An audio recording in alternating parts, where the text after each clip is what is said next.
Welcome to Biota.org Interviews. I'm Tom Barbalet, and this evening I have the pleasure of talking with John Eikenberry, who is the creator of the How-To AI and A-Life document. John, for people not familiar with your background, can you please discuss how you got interested in artificial intelligence and artificial life? Well, it started when I was at university. I studied psychology and philosophy for the most part, and I got heavily into Heidegger and other philosophy of the mind related topics, and that eventually led me around to one professor who kind of really got me into the whole idea of artificial intelligence and how it applied to my philosophy work. Due to some basic decisions and not going on in philosophy, I decided and I always liked computers, so I decided that I would make the switch over into computers by going into artificial intelligence, as it kind of seemed like a nice unification of my interest. And so that's how I kind of ended up going into studying AI, and then that kind of went from there. The How-To document relates specifically to open source projects, so how did you become interested in open source? Well, about a year before I started studying AI, I started using Linux quite a bit, and as I went on to the university to study artificial intelligence, they used a lot of Solaris machines. And so I wanted to be able to do a lot of the stuff at home, so I started looking up what I could find to use on my Linux machine at home.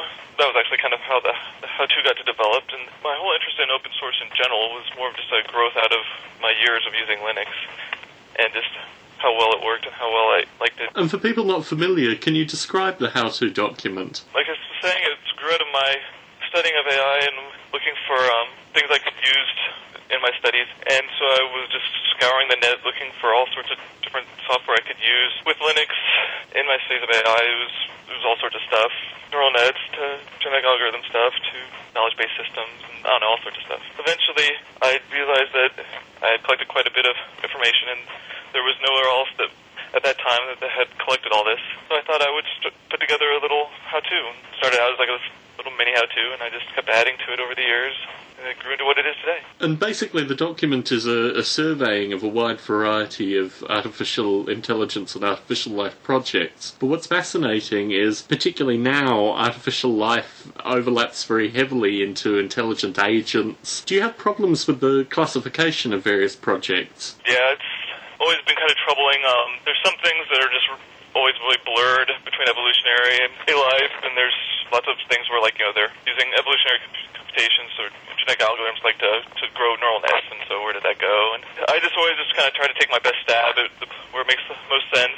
I thought about doing some sort of cross-classification system before, but it just seemed a lot of effort at that point. So it's always been kind of the question in a lot of ways, so it's just rather arbitrary based on my own decisions. There's a discussion about a number of projects that are artificial life-esque, but the developers themselves don't call them artificial life projects. So do you use what the developer describes it as your primary frame of reference? I use that a lot. If they don't really kind of put it in any category at all, of course, then I'll just pick I pick what I think is best. If they see it primarily as, say, an artificial life area of research, even though it tends to, it touches on a lot of other areas, I'll tend to put it into that category. I try to do some sort of general classification such that I don't have to. I got quite a few projects stored in there, and I don't want to. It's hard to keep track of all of them. I take the cue of the developers and thinking that would be the way it's going to evolve into the future. So I think that it's always best just to kind of follow their cues.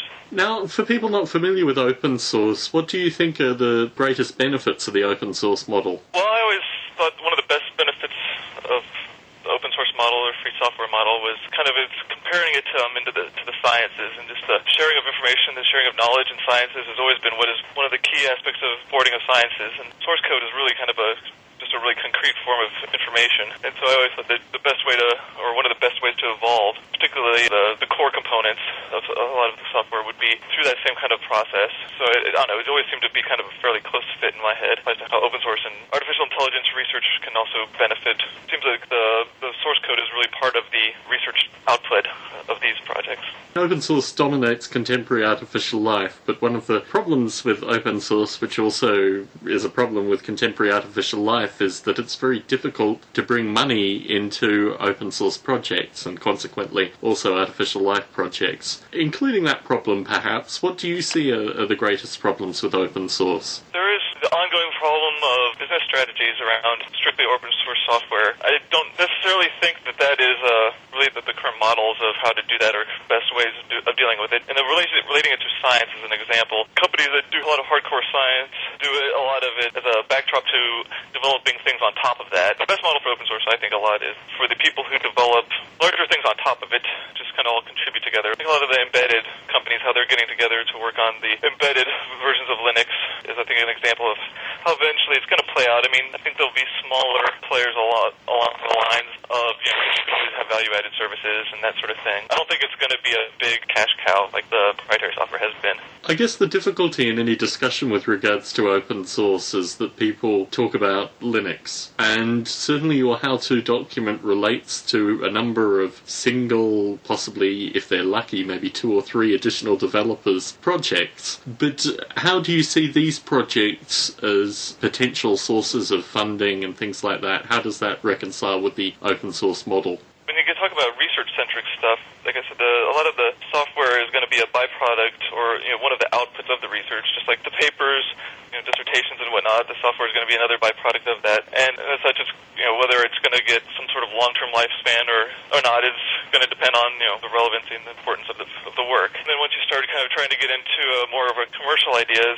there's not a ton of commercial use of artificial life right now. There is some that I'm aware of, but it's rather limited, and it's a little young to really kind of make any broad predictions of how it's all going to play out. So what you're saying basically is it's the responsibility of the artificial life developers to make their software relevant. Yes, to a great extent. I think that's in general, even if there were commercial applications or proprietary applications, it would be up to them to make them relevant. And open source doesn't really change that a whole lot. It just changes the model, how that, the payout, I guess, or how that's going to work out. If your software is open source, but it becomes important enough people, they're going to want you to maintain it. So in the next 5 years, how do you see open source changing? Well, I think open source is, in a broad strokes, is filling in the commodity areas, and I don't think that's going to change, and it's eventually going to start getting more and more important in those commodity areas. At some point, it's not going to be lucrative for the commercial companies to compete, because it'll be a lot more lucrative to go into vertical markets.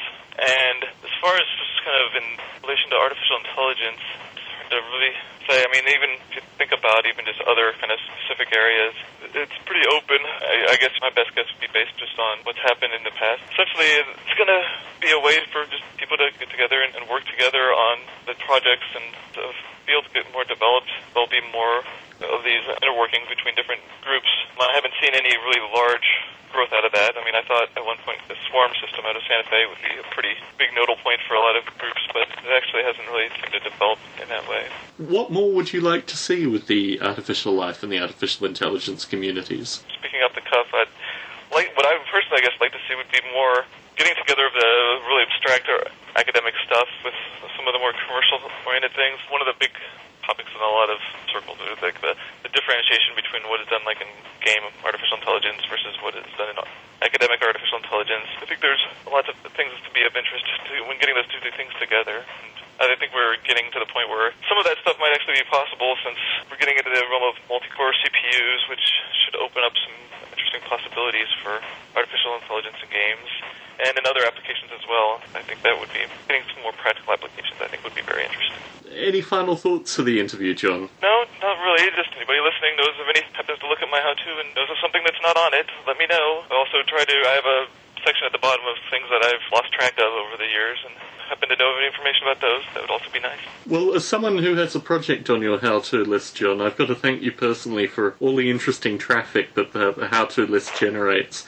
It should be worth noting as well that the how-to list is syndicated widely. Can you talk a little bit about that? When I originally put it together, I donated or added it to the Linux documentation project, and that, well, not as big as it once was, it's still as widely circulated, and it's translated, and I know my how-to has been translated to at least a few, 5 or 6 different languages, and as a whole, those are people who have contacted me and asked me about it, and as a whole, I know the how-to has been translated into more than that, and I think it used to be anyways published in books and things. It got up there pretty wide for a while, and I know I've seen links to my stuff all over the place. I would say the LDP was probably the biggest initial thing, and then probably just as people found my source, they made links to it here and there. I've seen them in different little AI sources around. Well, thank you very much for the opportunity to chat with you this evening, John. Thank you.